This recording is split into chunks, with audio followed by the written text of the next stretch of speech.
जय हिंद दोस्तों, आज की वीडियो में स्वागत है आपका। यदि आप जो है एक सच्चे मुसलमान हैं या सच्चे क्रिश्चियन हैं या सच्चे एक यहूदी हैं तो आपको ये वीडियो ज़रूर देखना चाहिए, क्योंकि ये वीडियो जो है किसी भी धर्म की जो है अनादर करने के लिए नहीं बनाया गया है। ये धर्म को प्रमोट करने के लिए बनाया गया है, ये धर्म की सच्चाई से अवगत कराने के लिए बनाया गया है।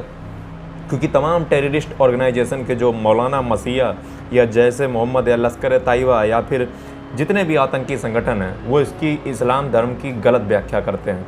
और उसकी क्या सही व्याख्या है, क्या शब्दों का मतलब है, दरअसल ऐसा कोई इस्लाम में ही नहीं है। मैं अपने हिंदू धर्म से ही परेशान हूँ। हिंदू धर्म में भी कुछ पंडित पुरोहित कुछ जो है क्या करते हैं, उसकी गलत व्याख्या करते हैं। उस गलत व्याख्या से लोगों को अंधविश्वास, पाखंड और लोगों को मोटिवेट करते हैं कोई गलत कृत्य करने के लिए या रेडिकलाइजेशन करने के लिए प्रमोट करते हैं। मेरा इस वीडियो को बनाने का पर्पस सिर्फ इतना ही है कि हमारे देश का जो मुसलमान है या हमारे देश का जो क्रिश्चियन है, वो हमारे देश का जो यहूदी है, वो अजमल कसाब नहीं बनना चाहिए, वो अब्दुल कलाम बनना चाहिए। उसके पास जो है मोहम्मद साहब की जो यादें हैं, जो उनकी शिक्षाएं हैं, अगर वो किसी व्यक्ति में मैंने आज तक भारत में देखी हैं तो कलाम में देखी हैं। वो जो जिस प्रकार से मोसेस ने जिस प्रकार से समुद्र से जो है अपनी ताकत से, अपनी क्षमता होने के पश्चात भी जो उन्होंने समुद्र से जो है जिस प्रकार से भगवान श्री राम ने समुद्र से जो है गुहार लगाई थी कि हमें जो है रास्ता दे दीजिए जाने के लिए, उसी प्रकार से जो समुद्र से मोसेस ने जिस प्रकार से रिक्वेस्ट की थी, ये जो है एक महान व्यक्ति ही कर सकता है। लेकिन आज हमारे जो टेररिस्ट ऑर्गेनाइजेशन के जो आका हैं, वो जो है कुछ गलत शिक्षाएं दे करके हमारे यूथ को जो है एक गोल्डन एरा की याद दिलाते हैं कि इस्लाम ऐसा था और इस इस्लाम को हमें ऐसा लाना है और तुम्हें जो है एक स्वर्ग मिलेगा उसके बाद, और तुम अपने आप को जो है 4:29 कुरान में लिखा हुआ है कि आपको यदि सुसाइड भी कर लेते हो तो आपको 72 हूरें मिलेंगी। आइए चलिए इन हूरों की कहानी को धूर में मिला देते हैं और आज इस वीडियो को स्टार्ट कर लेते हैं। सबसे पहले कहानी में मैं स्टार्ट करता हूँ। ये जो इस्लाम और या फिर क्रिश्चियनिटी या यहूदी, इन तीनों धर्म की बात की जाए तो ये तीनों ही इब्राहिम हैं। इब्राहिमीज मतलब क्या होता है, यदि आप गूगल डालेंगे तो इब्राहिम ही मतलब निकलेगा। कहाँ से इसकी शुरुआत हुई, तो इसका ओरिजिन दोस्तों मैं आपको बता दूँ, इसका ओरिजिन होता है हज़रत इब्राहिम से, ईसा से, यानी कि जीरो से 2000 साल पहले, यानी कि 2000 BC में जन्म होता है हज़रत इब्राहिम का। हज़रत इब्राहिम जो है, उन्होंने अगर देखा जाए तो इनका जन्म हुआ था सुमेर में। सुमेर जो जगह है वो इराक में पड़ती है और जेरूसलम से 30 किलोमीटर दूर पड़ता है। ये हज़रत इब्राहिम का जन्म था। और हज़रत इब्राहिम ने जो है, चूँकि उस समय हुआ क्या करता था कि इंसान बहुत परेशान रहता था। आप अगर हिस्ट्री के स्टूडेंट होंगे तो बहुत अच्छे समझेंगे कि क्या था कि दुनिया के नेचुरल फिनोमेना होते थे। कभी पानी बरसना, कभी आग बरसना, कभी कुछ बरसना, कभी ये बरसना, कभी वो होना, कभी कुछ होना। इंसान के लिए समझना बड़ा मुश्किल था। ट्राइबल सोसाइटी थी, ट्राइबल लोग थे। और चूँकि सऊदी अरेबिया का अगर आप देखेंगे तो वातावरण बहुत ज़्यादा गर्म है। गर्म जब जलवायु होती तो इंसान का जो व्यक्तित्व है, या आप जाना जब गर्म जलवायु हो तो गर्म जलवायु में क्या होता है कि जो रोटी पानी या फिर जितनी भी चीज़ें हैं शाकाहारी अगर चीज़ें देखी जाएँ, फूड जो है वो आपका क्लाइमेट डिसाइड करता है। अब वहाँ का क्लाइमेट चूँकि गर्म है तो हरी सब्जियाँ कहाँ मिली, तो इस कारण वहाँ का जो व्यक्ति है वो बहुत ज़्यादा, अफ्रीका तरफ अगर आप सऊदी अरब या इराक तरफ देखोगे तो बहुत ज़्यादा व्यक्ति का जो माइंड है वो गर्म रहता है। क्यों गर्म रहता है, कारण उसके पीछे सीधा सा, पहले तो एक तो भीषण गर्मी, दूसरा वहाँ पे जो है जो फ्लोरा एंड फाना होना चाहिए, यानी कि जो पेड़ पौधे होने चाहिए वो है नहीं। यानी कि व्यक्ति मार के ही किसी को खाएगा, यानी कि जब वो मार के खाएगा तो उसकी हिंसक प्रवृत्ति हो जाएगी, वायलेंसिव हो जाएगा। और ये वायलेंस उस समय क्यों था मैंने आपको बता दिया। लेकिन क्या आज के अगर प्रभाव में अगर आप देखेंगे तो क्या आज ये सही है? हालांकि मैं एक स्टूडेंट के तरीके से आपको पढ़ा रहा हूँ, आगे चीज़ें आपकी बहुत क्लियर हो जाएंगी इस वीडियो में। इस वीडियो को बहुत ध्यान से देखिएगा। थोड़ा सा मेरा बैकग्राउंड अच्छा नहीं है, थोड़ा सा जो है, और जो आपको वीडियो में एक सनसनीखेज तरीके से बताया जाता मैं नहीं बता पा रहा हूँ, क्योंकि मेरा जो एडिटिंग है वो इतना है नहीं। लेकिन हाँ, ज्ञान भरपूर मिलेगा, इसकी गारंटी है। दूसरा चीज़ अगर बात किया जाए तो जो हज़रत इब्राहिम थे, हज़रत इब्राहिम ने जो है मूर्ति पूजा का खंडन किया।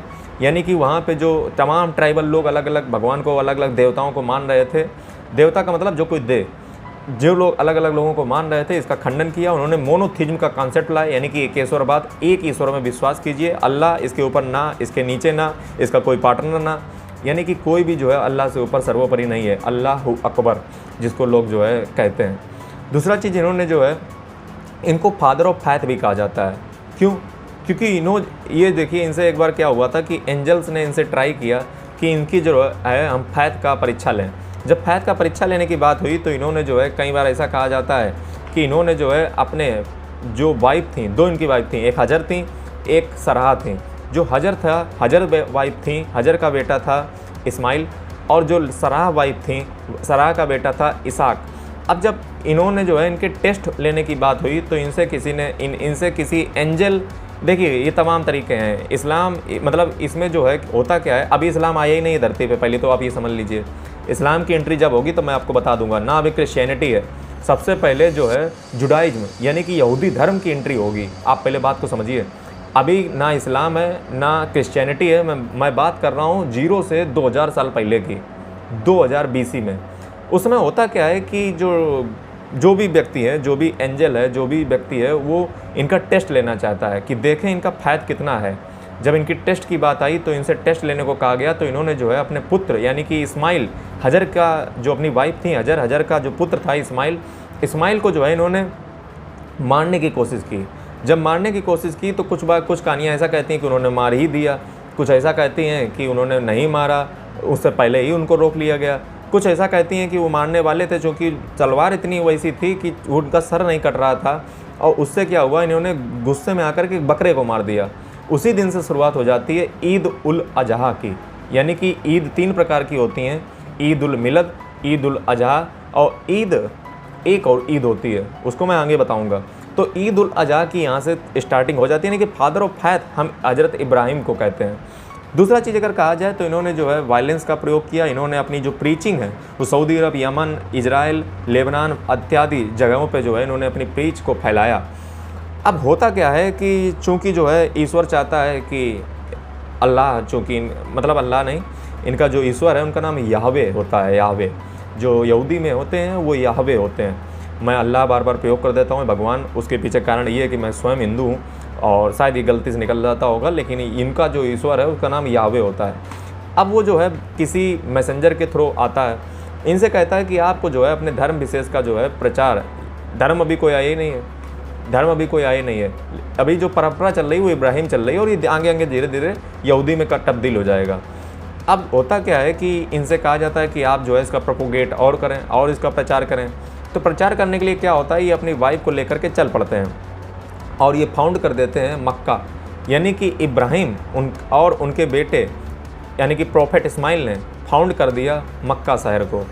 मक्का शहर में जब फाउंड कर दिया तो उनकी वाइफ को जो है एक बार लगी पानी की प्यास, तो पानी की प्यास में जो है उनकी वाइफ 2 पहाड़ियों के ऊपर गई, 4 बार इधर 3 बार उधर, जिन पहाड़ियों का नाम था सफ़ा एंड मरवाहा।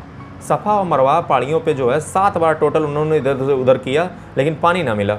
पानी फिर कैसे मिला, उनके ही बेटे थे इस्माइल ने क्या किया, पैर धरती पे छुआ दिया और पानी की बरसात हो गई, और इस जगह को जो है हमने नाम दे दिया, और इस जगह पे जो है एक पत्थर को इस्टेब्लिश किया गया जिसको हम काबा, यानी कि जो ब्लैक आप देखते हो अक्सर किसी मुसलमान के घर पे जो फोटो में बना होता है ब्लैक, उसको उसमें जो है एक पत्थर रखा गया है, ऐसा माना जाता है। कोई मानता है कि एस्टेरॉयड हो सकता है उसमें हो, जिसको काबा नाम दिया गया। और जो ये पानी निकला, इस जगह को हमने आब ए जमजम कहा, आब ए जमजम।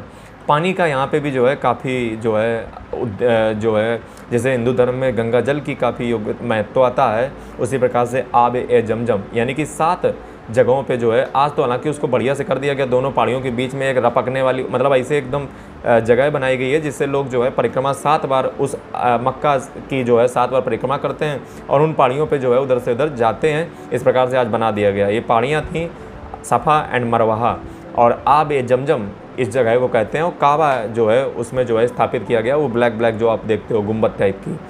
7 राउंड उसमें करने पड़ते हैं। जो भी व्यक्ति अगर फाइनेंशियली और फिजिकली स्ट्रांग हैं, जा सकते हैं, तो उनको जो है इस्लाम में ऐसा माना जाता है कि एक बार जो है वहाँ पे ज़रूर विजिट करना चाहिए, और जो कि लोग जाते भी हैं। अगला अगर बात किया जाए तो जो इसाक थे, अब देखिए मैं बात कर रहा हूँ हजर का जो बेटा था वो इस्माइल था। हजर वाइफ थी किसकी, हजरत इब्राहिम की वाइफ थी हजर का बेटा था इस्माइल से हुए इतने कारनामे। अब जो हजरत इब्राहिम थे, हजरत इब्राहिम की दूसरी वाइफ थी सरहा का बेटा था इसाक के जो हैं, इसाक का इसहाक का बेटा था याकूब या जैकब। याकूब या जैकब का ही मतलब होता है इजराइल। याकूब या जैकब, सरहा का जो बेटा था इसहाक को जो हम आइजक भी कहते हैं, सर आइजक न्यूटन। तो इसहाक का जो बेटा था उसका नाम याकूब या जैकब था, इसी को हम इजराइल कहते हैं। इजराइल का मतलब है टू रूल। अब इनके 12 बेटे हुए। कौन कौन?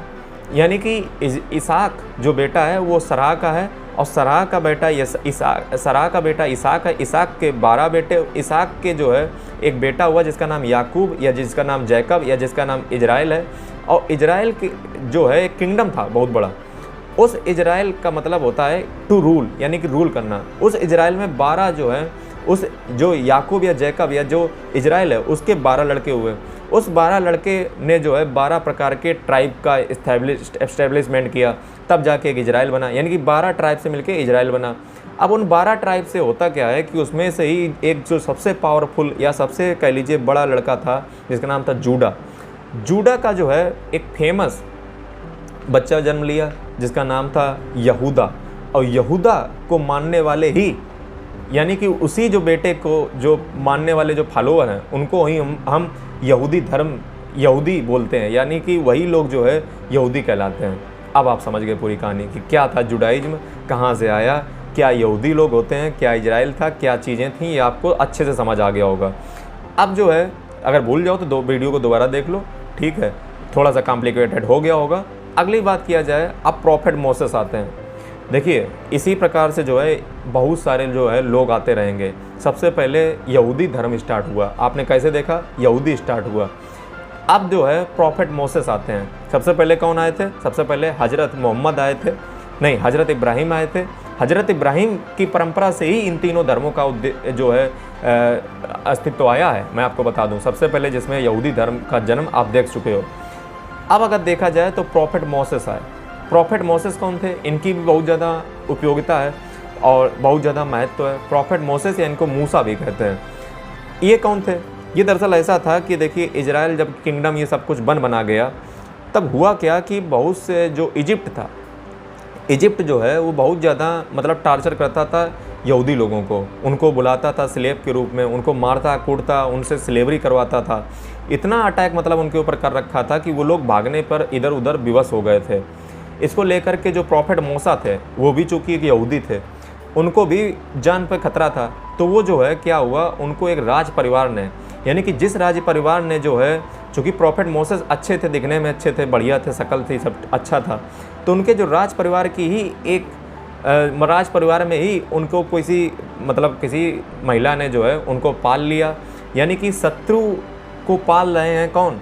राज परिवार के ही लोग। कौन सा राज परिवार? इजिप्ट का, जो यहूदियों को मार रहा है, जो यहूदियों को, यानी कि जो सब चीज़ों का जो है जो ठेकरा है वो यहूदियों पे फोड़ रहा है और यहूदियों को मार रहा है, यहूदी को स्लेव बना रहा है, सब कर रहा है। ये सब चीज़ें जो है इजिप्ट में बैठा बैठा एक बच्चा देख रहा है जिसका नाम मोसेस है, मूसा है।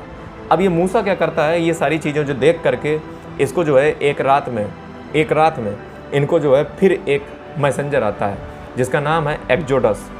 अब ये एक्जोडस क्या करता है, ये दरअसल याहवे का मैसेंजर है। याहवे कौन है? याहवे यहूदियों के ही भगवान है। याहवे का मैसेंजर एक्जोडस आता है, वो कहता है कि आप राजा को समझाइए जा करके। तो ये राजा को समझाते जा करके हैं। राजा को समझाने के लिए जब ये जाते हैं तो इनको समुद्र पार करना पड़ता है, ठीक है। समुद्र को इनको पार करना पड़ता है और रेड सी पार करके ये इजिप्ट में आते हैं। इजिप्ट में जब आते हैं तो राजा को समझाते हैं कि भैया जो है इनको अत्याचार मत करो, इनको छोड़ दो, ये कर दो, वो कर दो। लेकिन इजिप्ट के जो राजा है उसको कुछ समझ नहीं आता है। इजिप्ट का राजा पगलाया हुआ था। अब इजिप्ट के राजा को समझ तब आता है जब वहाँ पे 10 प्लेग आए। उनके समझाने के बाद जो है 10 प्लेग आए, 10 प्लेग आए, जिससे जो है राजा घबरा गया। राजा ने समझा कुछ तो बात है, यानी कि याहवे का जो मैसेंजर जो मूसा है उसने हमें सही ही बताया था कि आप मान जाइए, सब मत कीजिए अत्याचार, लेकिन हम नहीं माने। अल्टीमेटली वहाँ का जो व्यक्ति है वो मान गया और मानने के बाद ये क्या हुआ कि जो मूसा थे, मूसा ने यहूदियों को जो वहाँ पे इजिप्ट में स्लेब बना कर रखा था, अब चूँकि उनको पार करवाना था रेड सी। अब रेड सी जब पार करवाना था तो यहीं की वो कहानी है कि जिस प्रकार से भगवान श्री राम को अपनी वानर सेना को पार करवाना था, उसी प्रकार से यहूदियों को भी रेड सी से पार करवाना था। अब किया क्या जाए? तो वो व्यक्ति क्या करता है अपनी ताकत के साथ, यानी कि कुछ ऐसी ताकत रही होगी दिव्य प्रकार की, मैं यहाँ पे किसी भी प्रकार के, मैं आपको बता दूँ, मैं किसी की बखान नहीं कर रहा हूँ, मैं स्टूडेंट के तौर पे आपको जो बातें हैं जो प्रचलित हैं मैं वही आपको बता रहा हूँ। इसकी सच्चाई कुछ भी हो सकती है, कुछ भी जो है सच हो सकता है, मैं 100% दावा नहीं ठोकता हूँ। जो प्रचलित है, धर्म वही है जिसके बारे में जो प्रचलित हो, यानी कि जिसके बारे में लोग तमाम तरीके की कहानियाँ गढ़ें, कोई रिटन टेक्स्ट जो है वो अवेलेबल भी हो, और कुछ लोग जो है बढ़ा चढ़ाकर भी कह देते हैं। तो मैंने जितना पढ़ा है, मैं जो जानता हूँ, या मैं तो कुछ वही नहीं, हालांकि गीता का मैं विद्यार्थी हूँ, ठीक है, गलती से निकल जाता मैं, माफ़ करना। तो अब जो है मैं आपको बात करूँ तो ये जो हुआ क्या कि इनको समुद्र को पार करवाना था, मूसा को, किनको लेकर के, यहूदी जो लोग थे जो स्लेब वहाँ पे इजिप्ट में थे उनको पार करवाना था। इन्होंने अपनी ताकत पराक्रमण के साथ जो है समुद्र को से रास्ता मांगा और इन्होंने समुद्र को पार करवा दिया और इधर तरफ आ गए। समुद्र पार हो गया, सब पार हो गया। उसके बाद होता क्या है कि जो एंजल था जिसने उनको कहा था, ये सब मैसेज दिया था, उन्होंने 10 कॉमरेड्स इनको दिए। 10 कमांड क्या दी? 10 कमांड ये दी कि आपको जो है ये 10 कमांड को कभी भी भूलना नहीं है, और ये जिस जगह पे, और इनसे ये भी क्या कहा गया कि इसको अच्छे से लिखवा के रख लेना, आर्क ऑफ वुड में लिखवा के रख लेना ताकि आप कहीं भूल ना जाओ। 10 कमांड इनको दी गई। किसने दी? एंजल ने दी। यावे का जो मैसेंजर है एक्जोडस, उसने जो इनको 10 कमांडें दी। क्या 10 कमांडें थी? कि आप जो है नो इमेज, यानी कि इमेज वर्शिप नहीं करोगे, मूर्ति पूजा नहीं करोगे, किसी दूसरे गॉड को नहीं मानोगे। गॉड कोई दुनिया में एक ही है, अल्लाह नहीं, सॉरी मैं गलत बोल जाता हूँ, एक ही गॉड है पूरी दुनिया में। हॉलीडे, यानी कि एक हफ्ते में कम से कम एक दिन ऐसा रखोगे जिसको पवित्र आप मानोगे, यानी कि होली डे, आज का संडे कनेक्ट करिए। दूसरा चीज़ अगर देखा जाए तो माता पिता की जो है बात का कहना मानोगे। आप कभी भी जो है भगवान का नाम किसी लालच के लिए नहीं प्रयोग करोगे, झूठ नहीं बोलोगे, किसी दूसरे व्यक्ति की प्रॉपर्टी, चाहे वो किसी भी प्रकार की प्रॉपर्टी हो, चाहे वो वाइफ हो, चाहे वो किसी की प्रॉपर्टी हो, उस पर अपना अधिकार नहीं करोगे या उस पर गलत नज़र नहीं रखोगे। आप एडल्ट्री यानी कि व्यभिचार नहीं करोगे। ये सारी चीज़ें जो हैं 10 कमांडें एंजल ने उनको दी, और जिस आर्क ऑफ वुड पे उन्होंने इसको जो है, जिस आर्क ऑफ वुड पे यानी कि जिस जगह ये कमांड दी गई, उसको जो है वहाँ पे आगे चल के फर्स्ट टेम्पल बनवाया गया। फर्स्ट टेम्पल जो है वहीं पे बनवाया गया, यानी कि पहला टेम्पल वहीं पे बनवाया गया। और पहली जो 5 बुकें हैं उनको हम तोराह कहते हैं, और बाद वाली को हम जो है, यानी कि मैं आपको बता दूं, सबसे पहले तो मैं आपको ये बता दूं कि जुडाइज्म यानी कि जो यहूदी धर्म है उसमें टोटल 24 यानी कि 24 टेस्टामेंटल है। अब ये जो 24 टेस्टामेंट जो 24 टेस्टामेंट हैं, इनमें से जो 5 पहले लिखी गई थी वो मूसा के द्वारा ही जो है ये तोराह उनको हम कहते हैं, और बाद वाली को तनाक कहते हैं, यानी कि जो 6 से लेकर 24 तक है वो तनाक कहते हैं, और 5 जो लिखी गई थी वो अभी लिखी गई थी। फर्स्ट टेम्पल जो है वो 10 कमांड के जहाँ पे दी गई थी वहीं पे जो है फर्स्ट टेम्पल बनाया गया था। उसके बाद जो है कहानी इनकी ख़त्म हुई प्रॉफेट मोसेस की। उसके बाद जो है जो इजराइल था वहाँ पे जो है अधिकार हो गया रोमन अम्पायर का, रोमन नहीं कहूँगा, रोम का वहाँ पे अधिकार हो गया। अब रोम के अधिकार होने के बाद कई सालों तक रोम का जो है वहाँ पे कब्जा रहा, यानी कि जो यहूदी जो लोग जहाँ पे रहते थे, यानी कि जो इजराइल वगैरह है, वहाँ पे रोम का जो है कब्जा हो गया।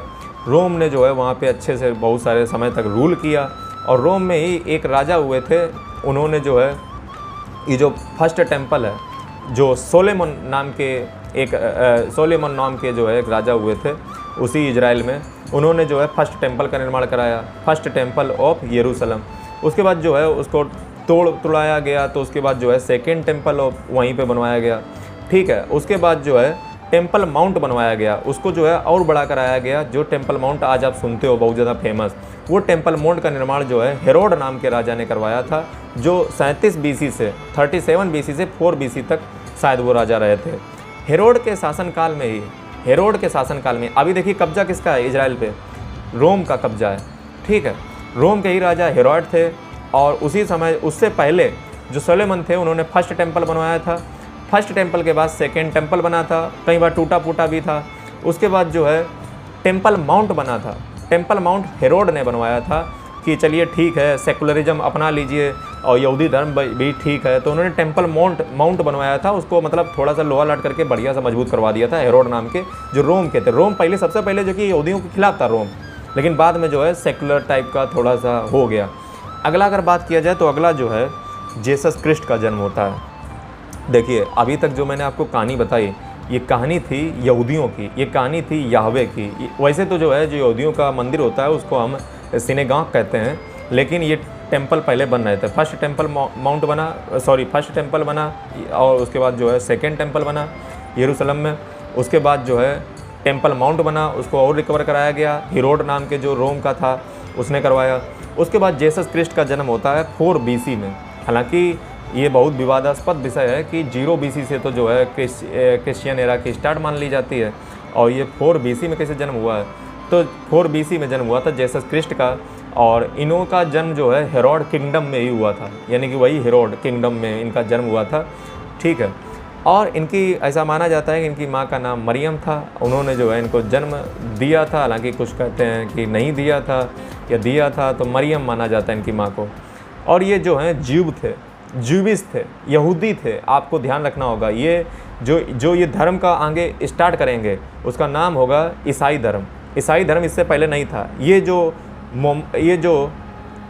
जो जीसस क्रिस्ट हैं या जिनको हम ईसा मसीह कहते हैं, यही ईसा मसीह जो है यहूदी धर्म में कुछ खामियां ढूंढ करके अपना एक नया प्रीचिंग दे दिवा करके एक धर्म की स्टार्ट करेंगे, जिसका नाम जो है ये क्रिश्चियन जो धर्म आज आप देखते हो पूरी दुनिया में डोमिनेट करता है, नंबर 1 पे है। उस क्रिश्चियन धर्म की स्टार्ट जो है वो जीसस क्रिस्ट ने की थी, और ये हेरोड किंगडम में ही पैदा हुए थे। माँ इनकी मरियम मानी जाती हैं, और इनको ज्यू ही ये थे, लेकिन इन्होंने अलग धर्म को अपना लिया। जिस प्रकार से जो डॉक्टर BR अम्बेडकर थे वो हिंदू धर्म में पैदा हुए थे, लेकिन उन्होंने बाद में बुद्धिज़्म को अपना लिया। तो उसी प्रकार से ये ज्यू थे, लेकिन इन्होंने अपनी टीचिंग इस प्रकार से दी, इन्होंने एक नया धर्म ही चल पड़ा, जिसका नाम जो है ईसा मसीह के द्वारा क्रिश्चियनिटी यानी कि क्रिश्चियन धर्म एक प्रकार से माना जाता है। इन्होंने देखिए ये जब बहुत ज़्यादा फेमस हुए, बहुत सारा इन्होंने चिंतन मनन दुनिया का किया, तो इन्होंने जो है तमाम तरीके के जादू दिखाना स्टार्ट किए। बनवारी अब देख मेरी कलाकारी, तो इन्होंने जादू दिखाने स्टार्ट किए। जादू में इन्होंने जो है शराब को कभी पानी को कभी शराब बना दिया, मरे व्यक्ति को कभी जिंदा कर दिया, कभी मृत जीवों में जान डाल दी, कभी नकली चीज़ों को असली कर दिया। इस प्रकार से जो है ये एक तरीके से जो है माना जाता है कि ये जादू तंत्र मंत्र वगैरह और जो पहुँचे हुए जैसे बाबा होते हैं वैसे जो है ये कुछ हरकतें अपनी करने लगे, और इससे जो है लोगों को काफ़ी आकर्षण का ये केंद्र बन चुके थे। उसके पश्चात होता क्या है, उसके पश्चात जो है ऐसा माना जाता है कि ये जो है आते हैं, और जो है ये इनको जो है अरेस्ट कर लिया जाता है। अरेस्ट कैसे कर लिया जाता है, इनको जो है दरअसल इनकी जब इतनी बहुत ज़्यादा विख्यात ये हो चुके थे, तो इनको जो है अरेस्ट कर लिया जाता है। और जब इनको अरेस्ट कर लिया जाता है तब होता क्या है कि इन पे अरेस्ट का चार्ज कौन सा लगाया जाता है, इन पे चार्ज फ्रेम किया जाता है, वो फ्रेम किया जाता है राजद्रोह का, यानी कि सेडिशन। क्यों सेडिशन का, राजद्रोह का? क्योंकि ऐसा माना जाता है कि जो है राजा के खिलाफ थे। इनसे जैसे एक बार राजा ने पूछा भी था कि सर आप किस ओर हैं, आप हमारी ओर हैं या नहीं हैं, तो इन्होंने कहा मैं सत्य की ओर हूँ। तो राजद्रोह का इन पर चार्ज फ्रेम किया गया।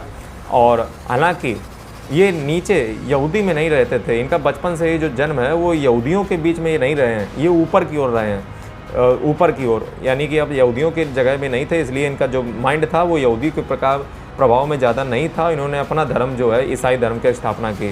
राजद्रोह का इन पर चार्ज लगाया गया, और जो है इनको जो है अंत में जो पायलट नाम का एक राजा था, जिसने जो है इनको, चूँकि वहाँ की जो पंचायत थी वो कह रही थी कि इनको मारिए, इनको जो है ख़त्म करिए, क्योंकि ये राज्य के विरुद्ध बोलते हैं, राज्य के ऐसा करते हैं वैसा करते हैं। ऐसा करने के पश्चात अल्टीमेटली पायलट को ना चाहते हुए भी इनको जो है राजद्रोह का मुकदमा इनके ऊपर फ्रेम किया गया, और इनको जो है सेंटेंस ऑफ डेथ दे दिया गया।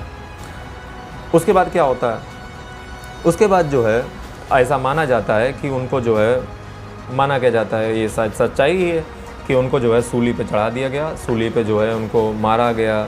जनता ने उनको पहले मतलब पत्थर, और जिसको उन पर ताला टांगा गया था वो उनको ही बांध के उनको जो है दीवार में जो है, चूँकि वो सूली क्या होती है उस पर जो है कील ठोंक दी जाती है यहाँ पे।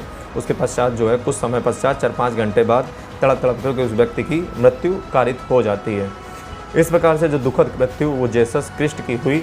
और हालांकि जब वो उससे पहले रात में जो है जब वो खाना खा रहे थे तभी उनको पता था वो चित्र काफ़ी फेमस है, द लास्ट सफ़र, यानी कि इसको कोई भूल जाए ऐसा कैसे हो सकता है। लास्ट सफ़र में जो है उनको ऐसा अंदाज़ा हो गया था कि मुझे जो है कल मुझे लोग जो है कल कुछ मेरा कर देंगे, यानी कि मुझे जो है मार डालेंगे।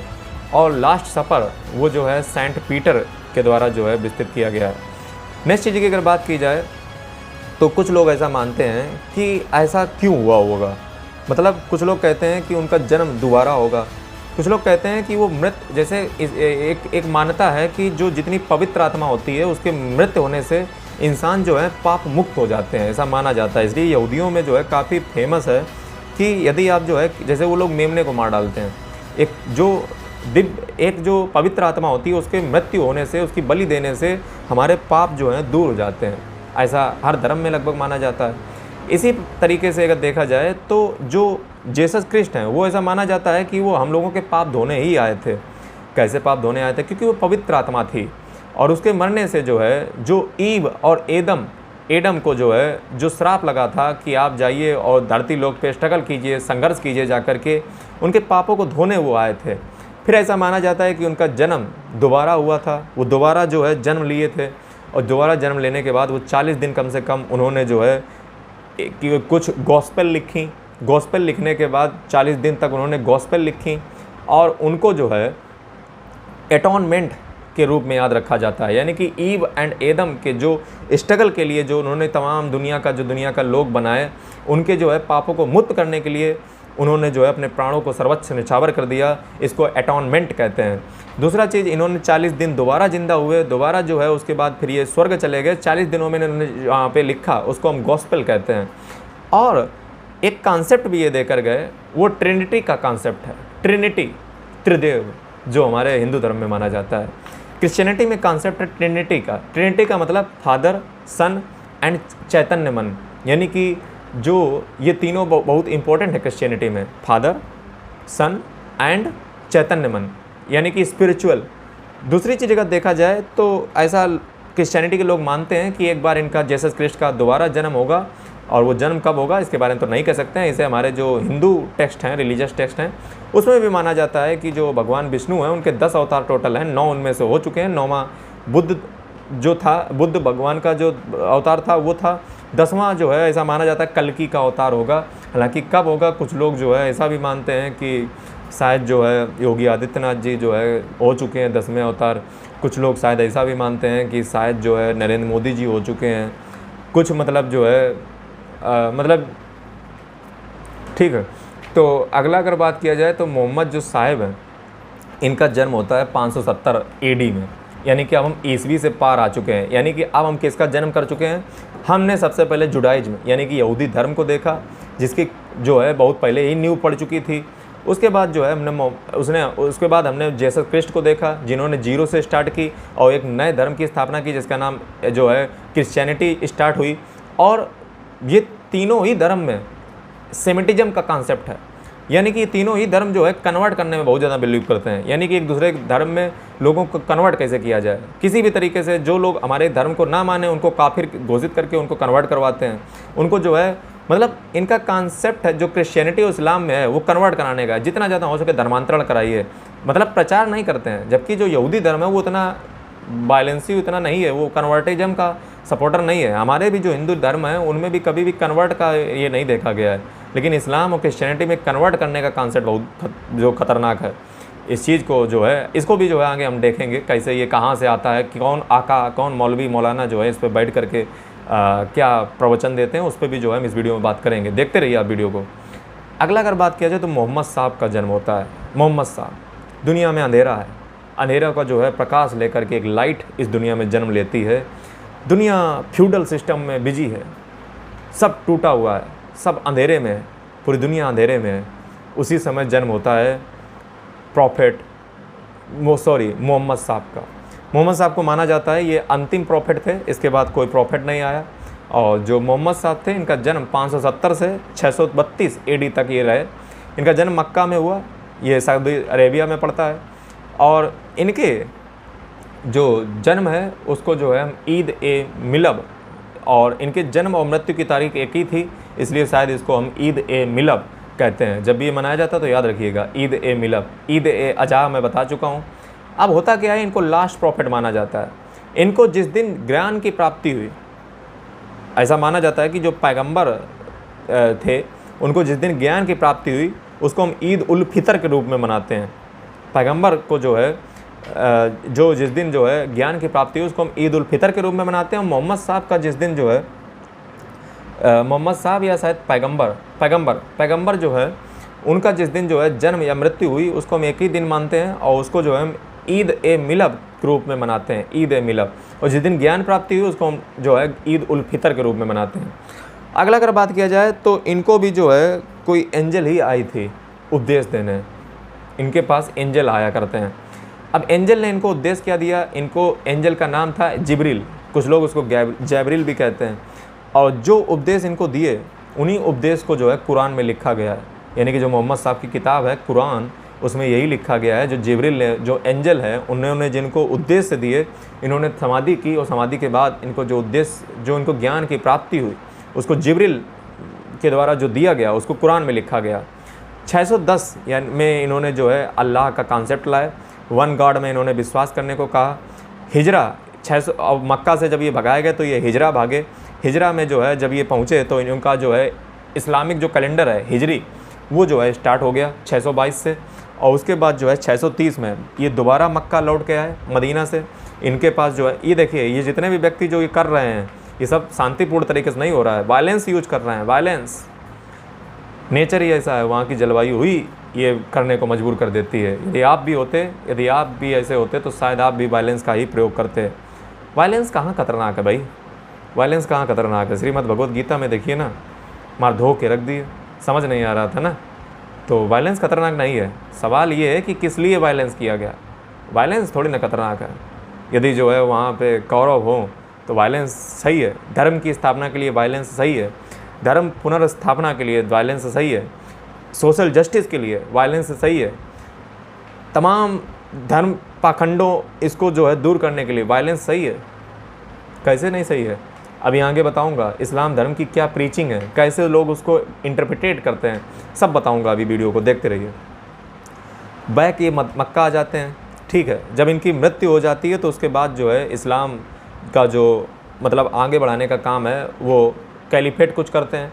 यानी कि कैलिफेट कौन है, इनके दरअसल ऐसा माना जाता है 4 जो हैं मोहम्मद साहब के थे और 4 में से जो है कई लोग जो है उधर उधर एक्सपेंशन करने लगे।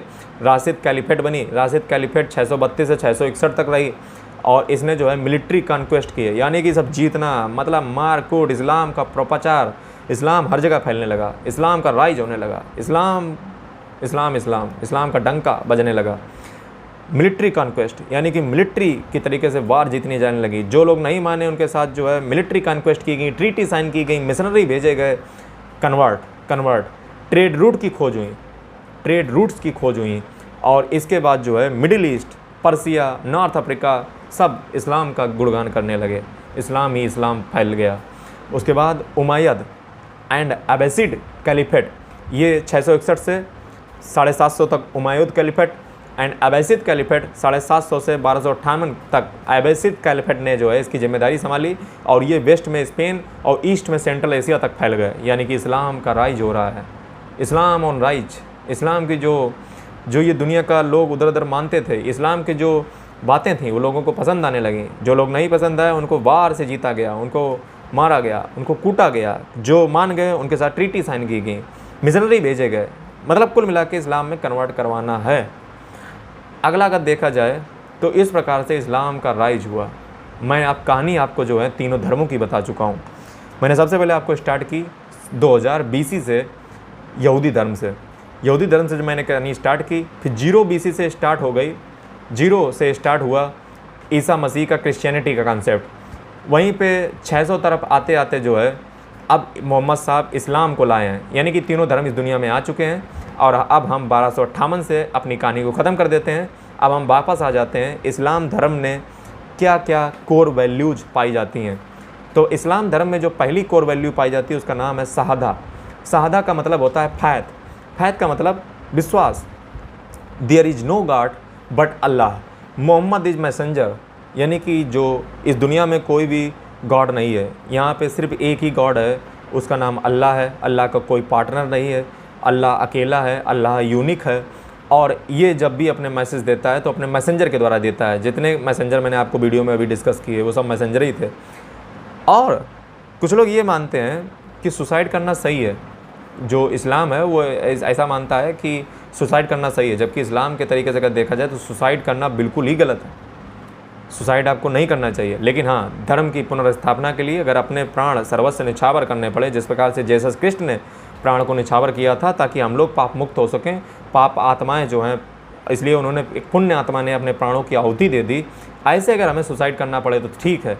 लेकिन आज आतंक के पनाहगाह, जो आतंक के मसीहा हैं, ये इसको गलत इंटरप्रिटेट करते हैं और वो कहते हैं कि आप सुसाइड कीजिए, आप जो गोल्डन एरा ऑफ इस्लाम है उसको फिर इस्टेब्लिश कीजिए, और आप सुसाइड करनी भी पड़े तो कोई बात नहीं, क्योंकि जन्नत तुम्हें मिलेगी, हूरें तुम्हें मिलेंगी और इस्लाम तुम्हें मिलेगा, तुम्हें स्वर्ग मिलेगा। ये आका तुम्हें सिखाते हैं। ये सुसाइड का कॉन्सेप्ट था। सुसाइड ये नहीं कहता है कि आप स्वयं मर जाइए, सुसाइड ये कहता है कि किसी के लिए मर जाइए। मरने का कॉन्सेप्ट जब इतना आप संकीर्ण कैसे समझ लेते हैं, इतना जो है आप नैरो कैसे समझ लेते हैं। जिंदा रहते हुए भी तो कुछ लोग मरते हैं, यानी कि अपने प्राणों की आहुति देकर, यानी अपने प्राणों को जो ज्योति की तरीके से अपने प्राणों को डेली जला करके जो दूसरे को खुश करें, जो दूसरे को जो है प्रज्वलित करें, इसमें भी तो सुसाइड है। या मैं अभी जो वीडियो बना रहा हूँ, मैं अपने आप को तपा करके आपको ज्ञान दे रहा हूँ। या जो जैन धर्म है, जैन धर्म में भी कुछ लोग जो है अंत में निर्वाण को प्राप्त कर लेते हैं, लेकिन कुछ लोग टीचर बन करके पढ़ाने का काम करते हैं, और अंत में जो है कुछ लोग उसमें सल्ले खाना भी कर लेते हैं। ये भी जो कॉन्सेप्ट है, ये भी तो एक सुसाइड का ही कॉन्सेप्ट लग रहा है, लेकिन ये स्लो पॉइजन है। ये कॉन्सेप्ट भी इस्लाम में था, लेकिन उसको जो हमारे आज के मौलाना मौलवियों ने गलत इंटरप्रेट किया, और लोगों को जो यंग बच्चे हैं, जो जवान बच्चे हैं, जिन्होंने कभी टेक्स्ट बुक को पढ़ा नहीं, उन्होंने मौलवी और मौलाना के पास गए और उनसे ये व्याख्या सुनी, और जो है भड़काऊ भाईजान के चक्कर में आकर के और सारा जो है भंडाफोड़ कर लिया।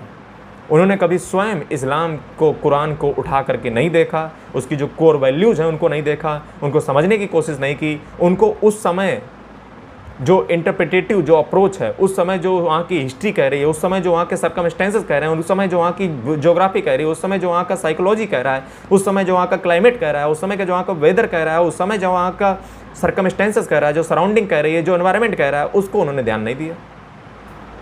सिर्फ जो है सुसाइड कर लो, तुम्हें ये मिलेगा, तुम्हें जन्नत मिलेगी, आओ बेटा तुम्हें जन्नत मिलेगी, ये कहते हैं। मतलब गलत इंटरप्रेट किया जाता है तुम्हारे आकाओं के द्वारा। और ये चीज़ जो है, इसी चीज़ को मैं समझाने के लिए वीडियो बना रहा हूँ, ताकि अगला कोई युवा जो है, अगला कोई यूथ का जो युवा है, वो मिस इंटरप्रेटेड ना हो और उसको सच्चाई से अवगत कराया जाए, उसको सच्चाई, ये सच से आगाह कराया जाए।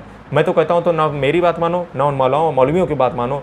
आप एक कुरान खरीद लो, स्वयं पढ़िए, स्वयं समझिए, आपको जो उसमें मनन कीजिए, क्योंकि हर बुक को मनन करना पड़ता है। जब आप सोचेंगे, जब वहाँ की परिस्थितियों का जायज़ा लेंगे, तभी जो है, जब वहाँ के कॉन्टेक्चुअल अप्रोच को जब आप देखेंगे, तब आपको जो है सही जो मज़ा है, जो असली जो मंतव्य है, जो मतलब है, जो उनके माइंड में था, वो चीज़ आपको समझ आएगी। आखिर वो करना क्या चाह रहे थे, उनकी जो सोच थी वो क्या थी, उनकी जो, अभी मैं सारी चीज़ आपको बताऊंगा कैसे जो है एक ब्रेन वॉश किया जाता है जो युवा है, जो बेचारा। अगला अगर कहा जाए तो इस्लाम धर्म की एक बहुत बड़ी चीज़ है जिसका नाम है सलात। सलात का मतलब होता है प्रेयर। देखिए कितनी कॉन्सेप्ट, कितना अच्छा कॉन्सेप्ट है इस्लाम का, प्रेयर। यानी कि दिन में 5 बार आप नमाज को अदा कीजिए। नमाज अदा करने का मतलब है कि आप 5 बार दिन में ईश्वर का धन्यवाद दीजिए, जिस भी चीज़ों के से जो है ईश्वर ने आपको नवाजा है।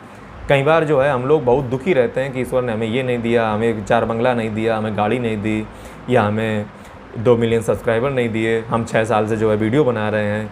इस प्रकार से जो है तमाम लोग अपनी ज़िंदगी से निराश रहते हैं।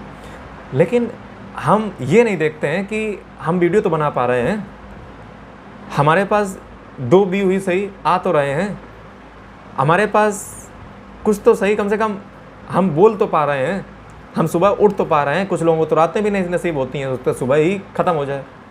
या हो सकता है जो मैं यहाँ पे बोल पा रहा हूँ, कुछ लोग तो ये भी ना बोल पा रहे हो। मतलब कितनी सारी जो चीज़ें हैं हमारे पास हैं, जो ईश्वर ने हमें दे रखी हैं, लेकिन हम उन पर नहीं कभी खुश होंगे। हम दुख उस चीज़ों पे होते रहते हैं जो हमारे पास नहीं है। और जिस दुनिया में तुम्हें जो है ज़िंदगी में कभी 100% तो कुछ मिल ही नहीं सकता। यानी कि देखिए इस्लाम में कितना अच्छा कॉन्सेप्ट है, यानी कि जो रहमत आप पे की गई है उसका आप शुक्रिया अदा करें, उसको जो है धन्यवाद करें और इस प्रकृति को धन्यवाद करें, एक ग्रेटिट्यूड का भाव रखें, ये अच्छाई का भाव रखें कि आपको बहुत सारी चीज़ें इस धरती ने, इस भगवान ने या इस अल्लाह ने आपको दी हैं, नवाजी हैं। इनको जो है आप नमाज के माध्यम से अदा करने का एक ग्रेटिट्यूड का जो भाव है वो जब आप अपनाएंगे तो आप अपने आसपास पॉजिटिव एनर्जी को पाएंगे। ये इस्लाम का जो है प्रीचिंग था। नेक्स्ट अगर प्रीच की बात की जाए तो वो है ज़कात। ज़कात का मतलब होता है चैरिटी। देखिए जो इस्लाम का कॉन्सेप्ट है वो सोशल जस्टिस का भी पालन करता है। सोशल जस्टिस, सामाजिक न्याय। आप किसी दूसरी पराई प्रॉपर्टी पे नज़र मत रखिए, आप किसी कभी झूठ मत बोलिए, ईमानदारी से काम कीजिए, ये सारी चीज़ें। साथ ही में अगर किसी के पास ज़्यादा पैसा है, ज़्यादा दौलत है, ज़्यादा शोहरत है तो वो कुछ ज़कात पे किया करे, कुछ दान किया करे, 2.5% माना जाता है, चैरिटी दिया करे, जिससे समाज में एक समरसता आ सके, जिससे सब इक्वलाइजेशन हो सके, किसी एक के पास स्ट्रेटिफिकेशन इगलिटरियन सोसाइटी ना बन सके, सब इक्वल हो सकें, सब ईश्वर के ही बंदे हैं, सब समान हैं ईश्वर की नज़र में, सब अल्लाह की नज़र में समान है। इसको स्थापित करने का काम इस्लाम करता है। ये कॉन्सेप्ट है इस्लाम का। नेक्स्ट चीज़ की अगर बात की जाए तो सौन, जिसका मतलब होता है फास्टिंग। सौन का मतलब रमज़ान, रमज़ान में जो है हर व्यक्ति फास्ट रखे, ताकि जो है एक बार जो है रमज़ान में आप फास्ट ज़रूर रखें। व्रत रखने से क्या होगा कि इसको तो आप भली भांति जानते हो कि इससे आपका जो स्वास्थ्य है वो सही रहेगा, और अगर आप एक समय नहीं खाओगे और किसी दूसरे को दे दोगे तो शायद दूसरे के पेट की भूख बुझ सकती है। ऐसा भी कॉन्सेप्ट हो सकता है। ये रमज़ान का कॉन्सेप्ट था। और रमज़ान क्यों मनाया जाता है तो इसके पीछे जो कहानी है वो शायद जो है मैं आपको बता दूं, मैं यहाँ पे ढूंढ लेता हूँ। और रमज़ान के पीछे की कहानी जो है मैं लिख के लाया था, और जो है चलिए जो है जब मिलेगी तो मैं आपको बता दूंगा। अगली अगर बात किया जाए तो यहाँ पे दूसरा जो कॉन्सेप्ट है वो हज का है। यानी कि हर व्यक्ति को, हर एक सच्चे मुसलमान को एक बार हज पे ज़रूर जाना चाहिए, यानी कि घूमने के लिए जाना चाहिए, पिलग्रिमेज के लिए। जो भी फिजिकली और फाइनेंशियली फिट है, कहाँ जाना चाहिए? मक्का जाना चाहिए। देखिए ये भी जो कॉन्सेप्ट है वो ये बताता है कि आप जो है एक बार वहाँ पे जाकर विजिट करें, वहाँ का जो एनवायरनमेंट है उसका जायज़ा लें, और उससे ये आप देखें कि वहाँ की सर्कमस्टेंसेस क्या हैं, किस चीज़ को आपको मजबूर करती हैं। तब आपको अच्छे से उन परिस्थितियों का आकलन कर पाएंगे। जो बातें कुरान में लिखी हुई गई हैं, जो बातें जो हैं बयां की गई हैं, उनको जो है अच्छे से आप तभी समझ सकते हैं जब जो है आप उस जगह को विजिट करें। तब आपको अच्छे से चीज़ों को समझ आएंगी, उनकी सोच, उनके थॉट, उनके प्रोसेस को आपको अच्छे से समझने में आसानी मिलेगी। नेक्स्ट चीज़ की बात की जाए तो कुरान में बिलीव कीजिए। कुरान में 14 चैप्टर हैं टोटल, 14, जिनको हम सूरा कहते हैं। और हैदित को मानिए। हैदित का मतलब सरिया ला का मतलब कि कैसे जो है एक व्यक्ति को इस्लामिक लाइफ को जीना चाहिए। हालांकि जो कुछ मुस्लिम लीडर्स हैं, जो मुस्लिम आका हैं, जो मौलवी मौलाना जो अपने आप को ठेकेदार समझते हैं, वो जो है इसकी गलत तरीके से व्याख्या करते हैं। यानी कि ये कहता है कि आप कुरान को मानिए और हैदित को मानिए। हैदित का मतलब सरिया ला, यानी कि कैसे एक स्टेट को गवर्न करना चाहिए। कुछ स्टेट जो इस्लामिक ला से गवर्न होते हैं वो जो है ऐसा मानते हैं कि इस्लामिक रूल से ही गवर्न होने चाहिए, और पर्सनल कैरेक्टर, आपको इस्लामिक पर्सनल लाइफ कैसे जीनी चाहिए, ये सरिया ला में कहा गया है। सरिया। अगला अगर बात किया जाए तौहीद का कॉन्सेप्ट है। तौहीद कहता है कि ओपननेस ऑफ गॉड, यानी कि गॉड जो है मोनोथीज्म है। तौहीद का मतलब है मोनोथीज्म गॉड है, यानी कि एक गॉड है, यूनिक गॉड है, और इसका कोई पार्टनर नहीं है, कोई वाइफ नहीं है हमारे जैसे हिंदुओं में होता है। अगला अगर बात किया जाए तो आज अगर देखा जाए पूरी दुनिया में तो मुसलमान लगभग 2 सेक्ट में बटा हुआ है। सेक्ट तो नहीं कहना चाहिए लेकिन कह भी सकते हैं। उसमें से एक सुन्नी है, एक शिया है। क्या होते हैं सुन्नी शिया? सुन्नी की अगर बात की जाए तो 85 से 90% हमारी दुनिया में जो है सुन्नी लोग रहते हैं। ये कौन है? ये वो लोग हैं जो मोहम्मद साहब की जब डेथ हो गई थी उसके बाद जो कैलिफ आए थे उनमें जो विश्वास करते हैं, उन कैलिफ में उनमें जो विश्वास करते हैं उनको हम सुन्नी कहते हैं। जो शिया हैं 10 से 15% इनकी आबादी है पूरी दुनिया में। और ये शिया कौन है? ये शिया मानते हैं कि मोहम्मद साहब के जो कजन थे और जो सन इन लॉ थे, अली जिनका नाम था, उनके जो डिसेंडेंट थे ये उनमें विश्वास करते हैं, कैलिफ अली में विश्वास नहीं करते हैं। तो ये शिया लोग हैं जिनकी 10 से 15% आबादी है। अगला अगर बात किया जाए तो बहुत सारा कल्चर, लिटरेचर, ये बहुत ज़्यादा जो है पर्सिया, स्पेन और जो इजिप्ट या नॉर्थ अफ्रीका या जो है आप इंडिया में अगर और नीचे अगर Indonesia, south east Asian Nations में अगर आप देखोगे, इस्लाम का काफ़ी कहर बरपा है। क्रिश्चियनिटी का अगर आप देखोगे तो क्रिश्चियनिटी बहुत ज़्यादा फेकस है नॉर्थ अमेरिका, साउथ अमेरिका और यूरोप में ज़्यादा फोकस है। यहूदियों का अगर आप देखो तो इजराइल में ज़्यादा सेंटर्ड हैं और कुछ जो है अमेरिका में भी सेंटर्ड हैं। इसके पीछे जो कॉन्सेप्ट है, यानी कि इस धर्म जो है बहुत ज़्यादा, क्रिश्चियनिटी शायद जो 31% है पूरी दुनिया में, 25% जो है वो आबादी जो है शायद मुस्लिम्स की है, और क्रिश्चियनिटी शायद बहुत कम ही 1-8% होगी जो भी है। मैं गलत बोल गया शायद, क्रिश्चियनिटी 31% है, 31%। मुस्लिम जो है वो जो इस्लाम मानने वाले हैं वो शायद 25% हैं, और जो यहूदियों को मानने वाले हैं वो शायद 1-8% है। अब सही बोला। अब अगर बात किया जाए आजकल जो इस्लाम है इसमें चैलेंज क्या है, उससे पहले मैं पानी पी लेता हूँ। नेक्स्ट चीज़ की अगर बात किया जाए तो इस्लाम में जो है अगर एक चीज़ और आप देखोगे तो इसमें बहुत सारे चैलेंज इस्लाम में आजकल अराइज होते हैं। जैसे पहला है रेडिकलिज्म। रेडिकलिज्म का मतलब ये होता है कि बहुत कट्टरवादता फैल रही है, यानी कि इस्लाम ही फैलना चाहिए, इस्लाम में ही कन्वर्ट लोगों को कराओ, इस्लाम को जो नहीं मानते हैं वो सब काफिर हैं, सब बेकार हैं। क्या मतलब, क्या क्या आप कहना चाहते हो? इस्लाम ही क्या दुनिया में बहुत बड़ा पवित्र एकदम धर्म ग्रंथ है क्या? जो है वही एक बहुत बड़ा जो है मतलब धर्म ग्रंथ अच्छा है, यानी कि सब लोगों को अल्लाह में ही विश्वास करना चाहिए, बाकी सब मूर्ति पूजा, एकेश्वरवाद या नेकेश्वरवाद को मानने वालों को मार डालना चाहिए, बाकी सभी लोग काफिर होते हैं, उनको ख़त्म कर दो इस दुनिया में, इस्लामिक गोल्डन एरा को दोबारा इस्टेब्लिश करो। इस तरीके की भड़काऊ भाईजान जो है आपको भाषणबाजी करते हैं। अब जो ये रेडिकलिज्म का कॉन्सेप्ट है ये कहाँ से आया? ये देखिए, सबसे पहले तो मैं आपको बता दूँ, ये जो भड़काऊ भाईजान होते हैं वही लोग जो है आपको सिखाते हैं रेडिकलिज्म। दरअसल इस्लाम का कॉन्सेप्ट है वो कहता है कि आपकी जो भी फायत है, जो आपका धर्म है, जैसे सूरज का धर्म है, पृथ्वी के जो सूरज का धर्म है या प्लैनेट्स का धर्म है वो सूरज के आसपास घूमते रहते हैं, चंद्रमा का धर्म है पृथ्वी के आसपास घूमता रहता है, वैसे इंसान का जो भी अपना फायत हो, जो भी अपना विश्वास हो, उसमें वो विश्वास रखे। और जो व्यक्ति अपने धर्म के अनुरूप नहीं चलता है उसको हम काफिर कहेंगे। लेकिन इन मौलानाओं ने कैसे उसको व्याख्यात किया, अपने पॉलिटिकल इंटरेस्ट के लिए, वायलेंस को प्रेरित करने के लिए इन्होंने उसको जो है काफिर का नाम दे दिया कि बाकी सभी काफिर हैं, तुम जो एक सच्चे मुसलमान हो और ज़्यादा से ज़्यादा कोशिश करो काफिरों को अपने इस्लाम में कन्वर्ट करो और पूरी दुनिया में जो है इस्लाम का ही डंका बजना चाहिए। इस तरीके से जो है भड़काऊ भाईजान ने भाषण देना स्टार्ट किया। दूसरी चीज़ मैं बताना वीडियो में बीच में भूल गया था, जब मैंने जीसस क्रिस्ट की मृत्यु के बारे में बताया था। जीसस क्रिस्ट जो है जब शहीद हो गए थे या उनकी जब जो सूली पे चढ़ा दिया गया था, तो उसी समय क्रिश्चियनिटी और यहूदी धर्म के बीच में विवाद भी हो गया था, क्योंकि जीसस क्रिस्ट जो कि ईसाइयों के जो है भगवान माने जाते हैं, उनको चढ़ाने वाले थे कौन? यहूदी।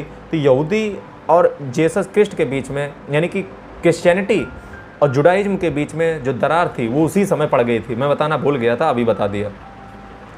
दूसरी चीज़ की बात की जाए तो दुनिया में एक बहुत बड़ा फोबिया फैलाया जाता है जिसका नाम है इस्लामोफोबिया।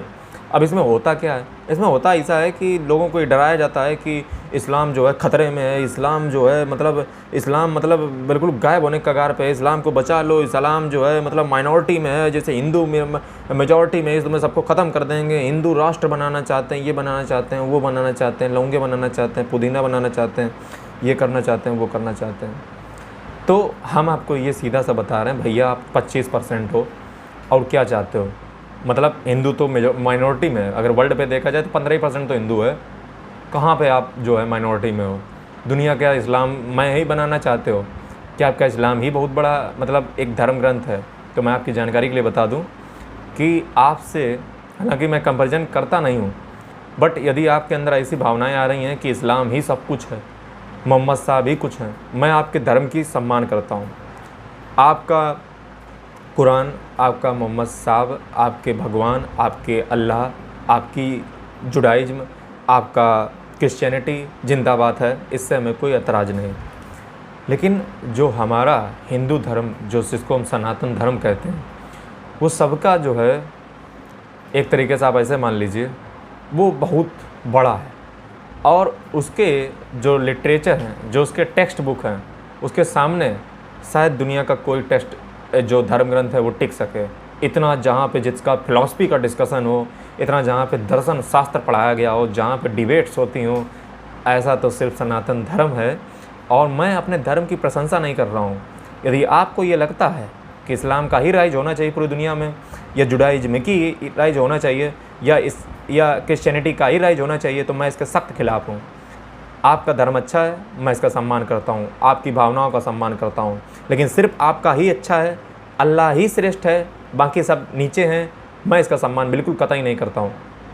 और ना ही जो है उस समय के जो आपके मोहम्मद साहब, या जो पैगंबर, या हज़रत इब्राहिम, या हज़रत मोहम्मद, या मूसा, या फिर जो कह लीजिए मैंने अभी बात किया था जीसस क्रिस्ट, इन्होंने शायद ऐसी कल्पना नहीं की होगी। ये सब जो है आजकल के मौलाना मौलवियों ने जो अपनी व्याख्याओं से आपको भड़काने के लिए, अपनी पॉलिटिकल इंटरेस्ट को जगाने के लिए इस प्रकार की व्याख्याएं कर डाली। आपका नेचर ऐसा नहीं होना चाहिए, आपका नेचर बड़ा होना चाहिए, आपका विशाल हृदय होना चाहिए, सबको आत्मसम्मात करने की। जो कन्वर्ट होना चाहे कन्वर्ट हो जाए। काफिर का मतलब ये थोड़ी ना होता है कि जो व्यक्ति आपके इस्लाम को नहीं माने वो काफिर है।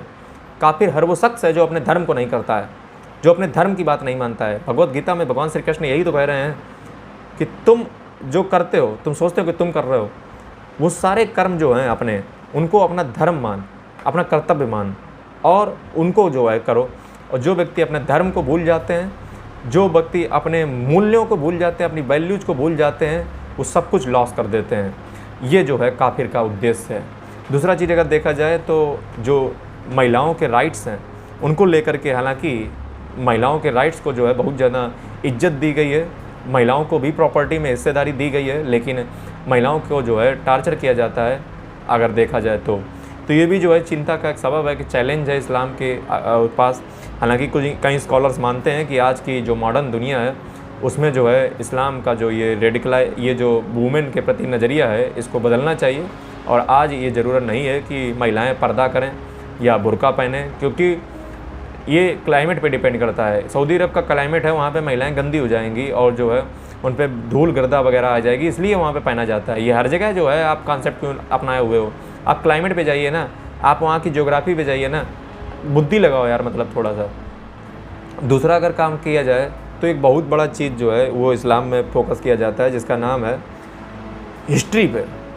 कि भैया एक टाइम था जब मतलब इस्लाम जो है, अरे भैया एक टाइम तो सबका आता है, समझे। एक दिन कुत्ते का भी जो है टाइम आता है, बकरी का भी टाइम आता है, सबका टाइम आता है, तो सबका टाइम आता है। गिरगिट का भी टाइम आता है, हाँ गिरगिट का भी टाइम आता है।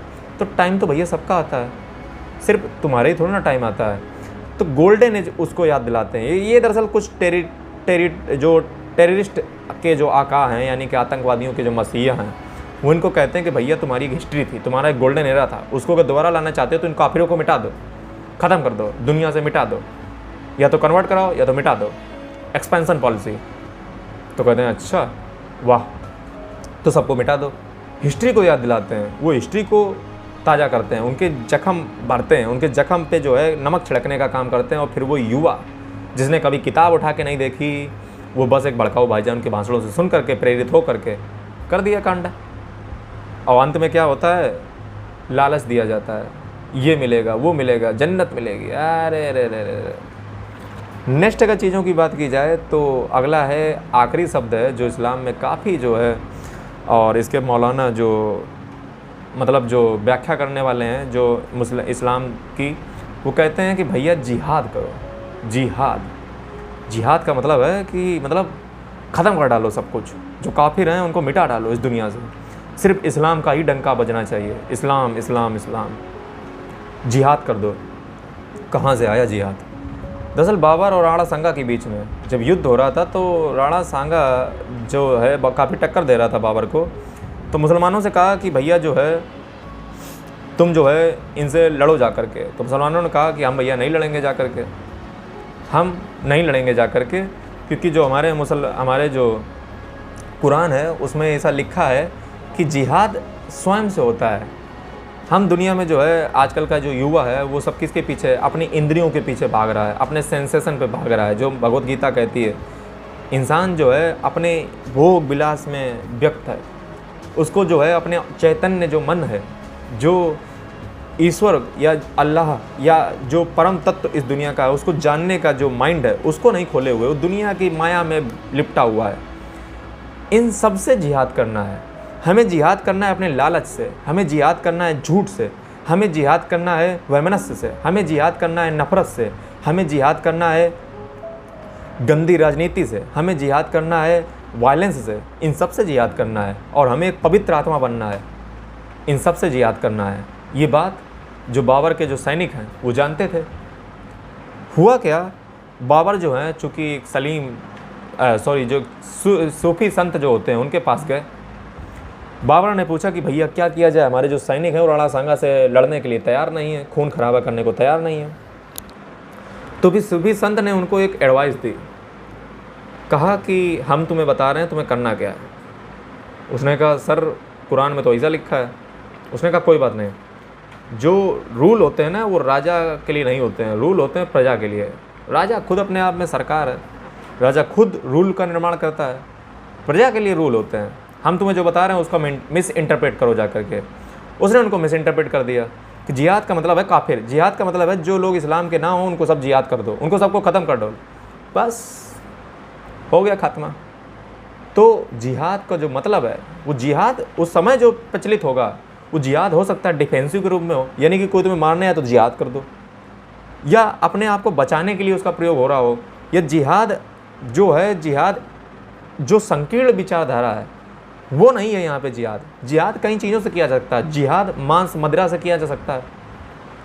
जिहाद आपने ये क्यों से निकाल लिया कि जो इस्लाम को नहीं माने, ये सब व्याख्या करवाता कौन है? ये सब एक सेंट्रलाइज अथॉरिटी जो आतंक के आका हैं वो सब सिखाते हैं। ये सब जिहाद कर दो, काफिर बना लो, सब काफिर हैं, वायलेंस करो, जन्नत हूर ले लो जा करके, ले लो। तो ये सारी चीज़ें जो हैं इस्लाम में सिखाई जाती हैं, जो इस्लाम में नहीं सिखाई जाती, इस्लाम के आका सिखाते हैं उन्हें। तो आज का वीडियो जो था काफ़ी पेचीदा था, काफ़ी रिसर्च की थी, आपको दिख भी रहा होगा वीडियो में। और वीडियो में मकसद मेरा किसी भी प्रकार से किसी भी धर्म की भावनाओं को आहत करना नहीं था। मैंने कभी कभी क्रिटिसाइज़ भी किया है, कभी कभी आलोचना भी की है, कभी कभी तारीफ़ भी की है, लेकिन मैं आपसे अंत में वीडियो में क्षमा प्रार्थी हूँ यदि मुझसे किसी भी प्रकार की गलती हो गई हो बोलते समय, या कुछ मैंने गलत बोल दिया हो। सारे फैक्ट्स मैंने बहुत रिसर्च किए थे, फिर भी अगर कोई मेरे से गलती होती हो तो आप कमेंट करके ज़रूर बताएं। और भविष्य में यदि इसी प्रकार के आप वीडियो देखना चाहते हैं तो चैनल को सब्सक्राइब कर लें, बेल आइकन को प्रेस कर लें, क्योंकि यहाँ पे गहरा और डीप नॉलेज ही मिलता है। जल्दी मेरे साथ, तब तक के लिए खुदा हाफिज़।